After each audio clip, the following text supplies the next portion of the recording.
జగన్మోహన్ రెడ్డి లేటెస్ట్గా వచ్చాడు. వచ్చిన తర్వాత దానికి ముందు మనం ఒక ప్రెస్ మీట్ గుర్తు చేసుకుంటే నాగార్జున యూనివర్సిటీలో పెట్టే 200-300 ఎకరాలు ఉందన్నాడు. ఏం మాట్లాడతాడో అతనికి కూడా తెలియదు, ఫర్గెట్ అబౌట్ ఇట్ అనుకున్నాం. తర్వాత నిన్న వచ్చి కృష్ణా బేసిన్లో ఉంది ఇది, బేసికలీ అమరావతి అనేది. ఈ కృష్ణా బేసిన్ మీద సుప్రీంకోర్టులో ఇప్పుడు కేసులు వేస్తాము. Amaravati is not a viable project. లక్ష ఎకరాలు కావాలంటున్నాడు చంద్రబాబు నాయుడు. ఒక్కొక్క ఎకరానికి 2 కోట్ల లెక్కన వేసేసుకుంటున్నాము.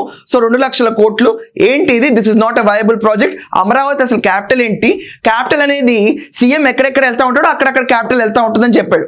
సో ఐ డోంట్ నో, ఇలాంటి మాటలు మాట్లాడిన జగన్మోహన్ రెడ్డి లాస్ట్ 5 ఏళ్ళు ఇలాగే పనితీరు కూడా చేశాడు. కనీసం ఓడిపోయిన తర్వాత అబద్ధాలన్నా చెప్పి జనాల మెప్పు పొందాలి తప్ప ఈ రకంగా వచ్చి dark side of his life, angle, thinking, thought process మొత్తం జనాల ముందు ఎగ్జిబిట్ చేస్తే చూసే వాళ్ళందరికీ ఒక రకంగా నువ్వు మారవా అని ఇంప్రెషన్ వచ్చింది. ఇది చాలా ఫ్యాక్ట్. జనాల కంటే కూడా ఇంప్రెషన్ వాళ్ళ పార్టీలో పనిచేసే నేతలందరికీ ఇదేంటి ఇతను ఇలా మాట్లాడుతున్నాడు, మనకి ఎగ్జిస్టెన్స్ ఏంటి అని చెప్పి షాక్ అయ్యారు.